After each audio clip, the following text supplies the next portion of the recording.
গুলশানের আগুনে ক্ষয়ক্ষতি, ডিএনসিসি মার্কেটে আগুন নেভানো ব্যবস্থা ছিল না বলল ফায়ার সার্ভিস। ডিএনসিসি কাঁচা বাজারে আগুন নির্বাপনের কোনো ব্যবস্থা ছিল না বলে জানিয়েছে ফায়ার সার্ভিস।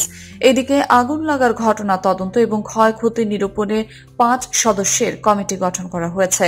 মার্কেটে কাঁচা বাজারে পূর্ব পাশের অংশে আজ শনিবার ভোর 5:30টার দিকে আগুন লাগার ঘটনা ঘটে। ফায়ার সার্ভিস জানিয়েছে, ভোরে রাস্তা ফাঁকা থাকায় এবং লোকজনের ভিড় না থাকায় দ্রুত আগুন নেভানো সম্ভব হয়েছে। প্রায় 3.5 ঘন্টা চেষ্টার পর আগুন নিয়ন্ত্রণে এসেছে। ঘটনাস্থলে ফায়ার সার্ভিস অ্যান্ড সিভিল ডিফেন্সের উপপরিচালক দিলীপ কুমার ঘোষ সাংবাদিকদের জানান, কাঁচা বাজারটিতে আগুন নির্বাপনে কোনো ব্যবস্থাই ছিল না।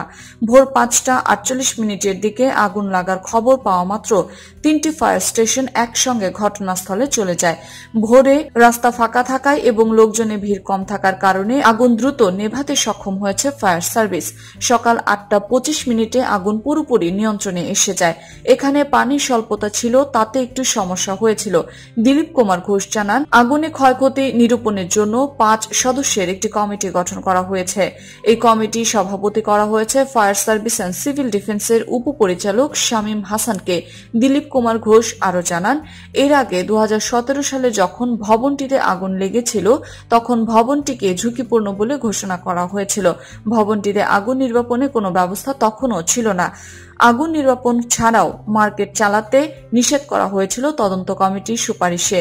আজ কাঁচা বাজারের আগুন এই ভবনের 3 তলার 2টি দোকানে ছড়িয়ে পড়েছিল, তবে তা নিয়ন্ত্রণ করা হয়েছে। ভবনটিতে ফায়ার সার্ভিসের একটি দলকে অবস্থান করতে বলা হয়েছে। ডিএনসিসি মার্কেটের একটি দোকানের মালিক শাহাদাত হোসেন গণমাধ্যমকে বলেন, আগুন লাগার ঘটনাটি ভোরে ঘটেছিল বলে এখানে তেমন কেউ ছিল না।